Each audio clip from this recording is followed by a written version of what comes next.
할렐루야. 오늘도 진리의 말씀과 그리스도의 사랑으로 충만해지시길 축복합니다.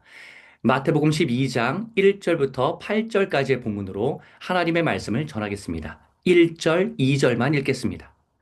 그때 예수께서 안식일에 밀밭 사이로 가실새 제자들이 시장하여 이삭을 잘라 먹으니 바리새인들이 보고 예수께 말하되 보시오 당신의 제자들이 안식일에 하지 못할 일을 하나이다.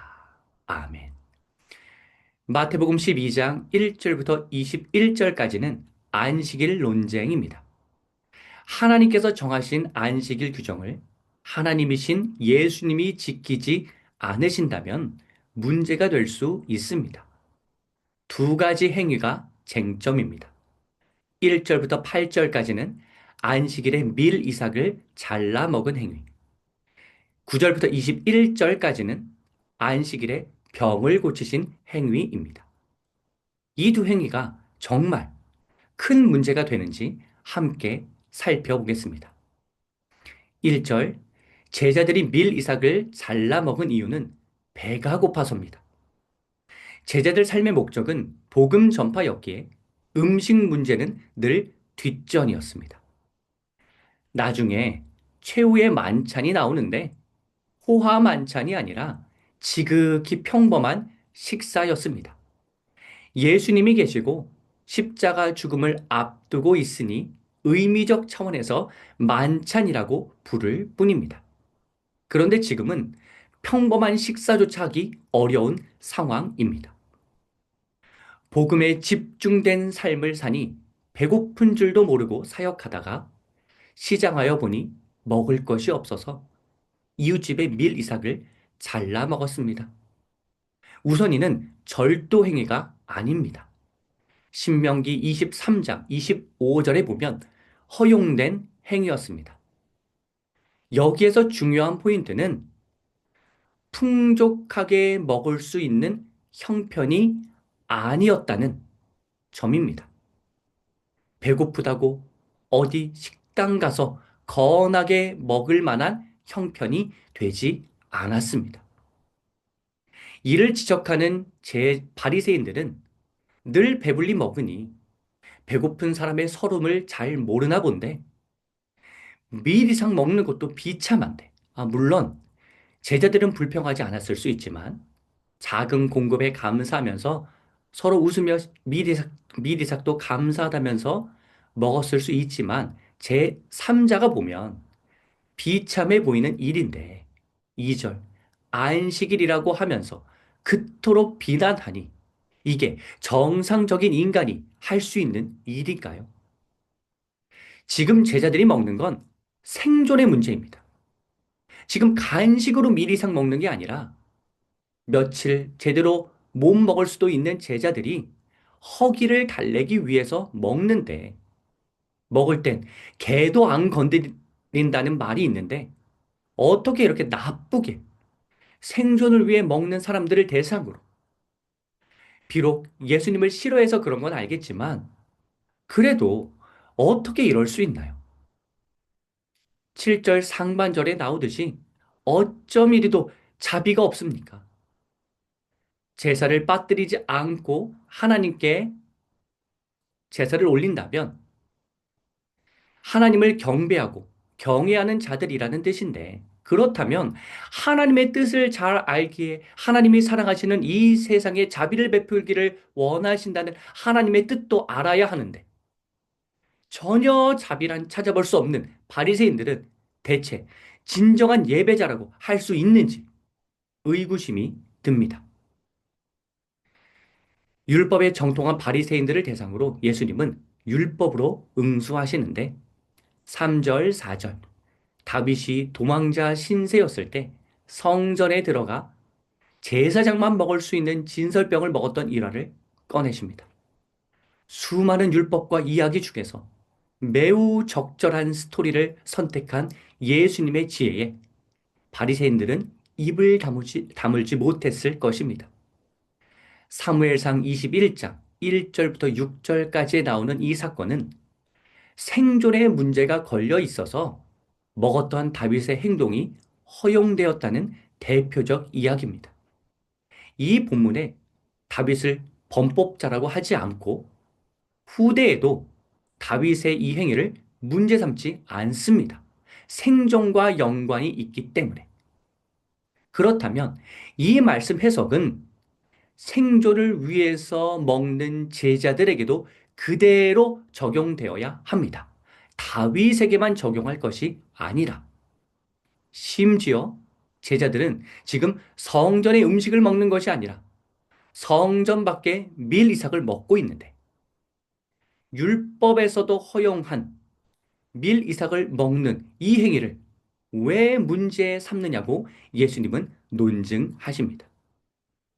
사실 율법에 정통하고 예배를 정기적으로 드리는 사람이라면 제자들이 배가 너무 고파서 밀 이삭을 끼니로 때우고 있을 때 모시고 와서 식사 대접을 해야 하는 것 아닌가요? 아무리 예수님이 싫다고 하더라도 배가 고픈 사람들을 그렇게 막 대해도 되나요? 식사 대접을 하고 싶지 않더라도 이 정도는 그냥 넘어갈 수 있는 일인데 작은 꼬투리 하나 잡아서 크게 문제 삼는 바리새인들은 진짜 나쁩니다. 14절에 보면 예수님을 어떻게 죽일지 모의합니다. 어떻게 죽일까 논의한다는 건 정당하게 죽일 만한 이유를 찾지 못했다는 뜻입니다. 예수님이 어떠한 말씀을 하셨는지 좀 더 살펴봐야 하는데 지금까지의 설명과 더불어 앞으로 살펴볼 내용도 보면 예수님이 하신 모든 답변에 틀림이 없으니 바리새인들은 매우 난처하게 되었을 것입니다. 예수님과 바리새인들의 정면 대치를 사람들이 다 보고 있는데 압도적으로 예수님이 우세하니 우월하니 바리새인들의 자존심에 스크래치가 심하게 생겼을 것입니다.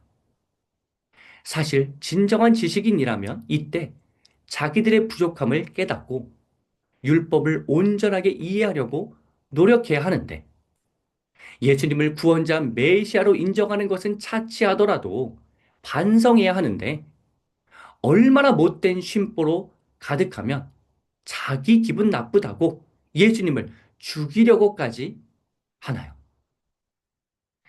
예수님이 바리새인들을 대상으로 독사의 자식이라고 말씀하신 기사가 마태복음 23장 한 장 뒤에 나옵니다. 성경을 차근차근 읽어보면 예수님이 독사의 자식이라고 말씀하셨다고 해서 너무하시다고 할 것이 아니라 수많은 모함과 음모에도 불구하고 바리새인들이 깨닫도록 계속해서 기회를 주시다가 23장에 가서야 비로소 독사의 자식이라고 말씀하시니 이건 주님의 인내와 사랑을 느껴야 하는 대목입니다. 2절로 다시 돌아가서 보면 한 가지 특이점이 있습니다. 바리새인들이 예수님을 지적하지 않습니다. 제자들만 지적합니다. 그렇다면 이는 예수님은 드시지 않았다는 뜻입니다. 만일 예수님이 드셨다면 득달같이 달려와서 물어 뜯었을 것입니다. 나쁜 사람들은 작은 기회도 크게 활용하는 법이기 때문입니다. 괜한 오해를 사지 않으시려고 자기는 먹지 않으시고 제자들만 먹이시는 예수님을 통해 자식들을 먼저 생각하는 진정한 부모로서의 모습이 느껴집니다. 아울러 예수님이 참 하나님이시지만 인간으로 태어나셔서 배고픔과 고통도 다 느끼셨을 텐데 배고파 하시는 예수님. 자기는 배고프면서 제자들 먹는 모습을 흐뭇하게 바라보시는 예수님이 상상되니 너무 눈물이 나고 마음이 아픕니다. 이때의 광경을 개인적으로 상상력을 동원해서 떠올려 보면 제자들은 허겁지겁 먹으면서 예수님도 드시라고 권했을 것입니다. 예수님은 난 배가 고프지 않단다 라고 말씀하셨을 것입니다. 제자들은 너무 배가 고프니 예수님의 답변을 들으면서 예수님 아까 뭐 드셨나? 라고 생각하면서 그것이 바리새인들에게 괜한 오해를 일으키지 않기 위한 선택이었다는 사실도 모른 채 서로 수다 떨면서 이런저런 사역을 통해 하나님의 권능이 드러난 이야기를 하면서 먹었을 것입니다. 배고파 하시는 예수님은 말구 위에서 태어나신 예수님, 십자가를 지시고 채찍질을 당하신 예수님과 오버랩되어 애초롭게 느껴집니다. 만일 내가 그 현장에 있었다면 예수님 잘 대접해 드릴 수 있었는데 라는 안타까움도 함께 느낍니다. 예수님을 배고프게 그냥 둘 뿐만 아니라 제자들 먹는 것 같고 말도 안 되는 비난을 하는 바리새인들을 보면서 참 많이 속상해집니다. 다른 한편으로는 아마도 바리새인들은 예수님의 제자들이 밀이삭을 잘라서 먹었기에 이를 추수한 행위로 해석하여 안식일에 일하지 말라는 규정을 적용해서 문제 삼았을 것입니다. 그래서 예수님은 5절부터 8절까지 해서 제자들의 행위가 왜 안식일에 일하지 말라는 규정을 어기는 행위가 아닌지를 논증하십니다. 생존을 위해 먹은 행위였기에 전혀 문제가 되지 않는다는 점을 예수님은 이미 설명하셨는데 예수님은 한층 더 나아가십니다. 미리 잘났다고 추수하는 일을 했다고 볼 수 없다는 너무나 당연한 반박 정도로 끝내려고 하지 않으시고 바리새인들이 근본적으로 어떠한 생각을 잘못하고 있는지를 정확하고도 날카롭게 논박하십니다. 5절. 제사장들이 성전 안에서 안식을 범했다는 건 어떠한 불법 행위를 의미하지 않고 제사 준비를 뜻합니다. 제사장들이 안식일이라고 해서 제사 준비하는 일을 하지 않나요? 그렇지 않죠. 합니다. 그런데 제사 준비를 안식일 규정 위배로 보지는 않습니다. 제사가 안식일법보다 상위에 있기 때문입니다. 하나님 높이는 일이 안식일에 먹지 않는 행위보다 더 중요하다는 뜻입니다. 그렇다면 지금 제자들이 복음 전파의 사명을 감당하는 사역의 일환으로 너무 배고파서 그 사역을 하기 어려울 지경이라 먹는 이 행위는 하나님 나라 사역을 위한 취식이기에 전혀 문제가 되지 않습니다. 하나님을 높이는 제사처럼 주님을 높이는 사역을 하고 있는 제자들을 비난할 수 없습니다. 예수님의 이 관점을 확대해서 해석하자면 세속적으로 보이는 어떠한 행위가 음식 섭취 같은 그런 어떤 행위가 주님의 비전에 따르는 행위라면 거룩해질 수 있다는 교훈을 줍니다.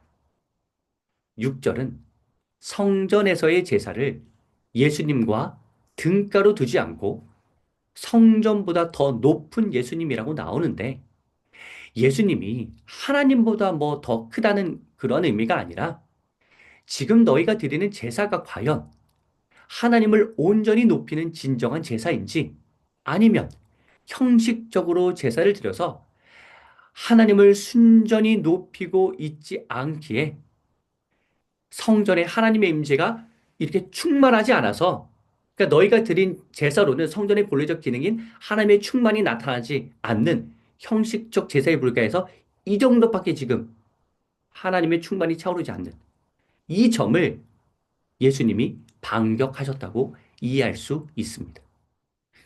예수님은 8절에서 활용점정을 찍으십니다.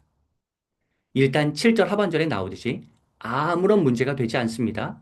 아무런 잘못도 없다고 말씀하시면서 7절 상반절 제사를 드리는 너희가 어떻게 이처럼 자비가 없을 수 있는지 제대로 제사를 드리고 있는 게 맞는지 제사를 제대로 드린다면 그로 인한 결과의 모습이 평소의 삶에서 잘 드러나야 하는데 지금 자비가 없는 모습, 즉 하나님의 뜻에 따라서 행하지 않는 모습을 보니 제사도 제대로 드리지 않고 있다는 뜻이므로 이 부분을 점검해야 한다고 맞받아치신 이후에 8절에서 안식일에 관해서 너희가 논할 자격이 있는지, 예수님이 안식일의 주인이신데 주인이신 예수님의 관점으로 해석도 하지 않으면서 그렇게 안식일에 관해서 논할 자격이 있는지를 물으십니다. 8절, 인자가 안식일의 주인이라는 말씀은 당연히 안식일에 하나님이신 예수님을 섬겨야 한다는 개념인데 실천적 차원에서 추가로 설명한다면 예수님이 나는 하나님이니까 내 멋대로 해도 괜찮다는 어떠한 폭군식의 발언을 하신 것이 아니라 안식일 규정은 하나님께 더 집중하라고 만들었는데 지금 하나님이신 예수님을 중심으로 하는 모든 복음 전파 활동을 제자들이 충실히 하고 있다는 의미도 담겨 있는 것입니다. 그날이 안식일이든 비안식일이든 삶의 주인이신 주님을 제자들은 온전히 잘 섬기고 있다는 뜻입니다. 저는 미리삭 잘라먹는 행위의 본문을 마태가 절묘하게 배치하여 8절을 독자들이 받아들이는데 거리낌이 없게 만들었다고 생각합니다. 마가복음과 누가복음은 복음에 보면 12제자 파송 이야기 전에 미리상 논쟁 기사가 나옵니다. 반면에 마태는 제자 파송 이후에 이 본문을 배치합니다. 그러면 순서상 제자들이 얼마나 예수님이 주신 하나님의 권능에 힘입어 복음 전파의 귀한 사명을 잘 감당하였는지에 대한 선이해가 있기에 8절을 보면서 안식일도 주관하시는 주님의 뜻대로 제자들이 사역한 기사를 떠올리면서 8절에 곧 고개를 끄덕이게 됩니다. 말씀 나눔이 길어져 9절부터는 다음 영상에서 다루겠습니다. 사랑하는 성도 여러분, 참 많은 교훈점을 우리에게 주는 본문 말씀입니다. 어떠한 교훈이 우리의 마음에 와 닿는지, 어떠한 말씀이 우리의 마음에 울림을 주는지 더 기도하시면서 묵상해 보시고 그 말씀대로 살기를 하나님께서는 원하십니다.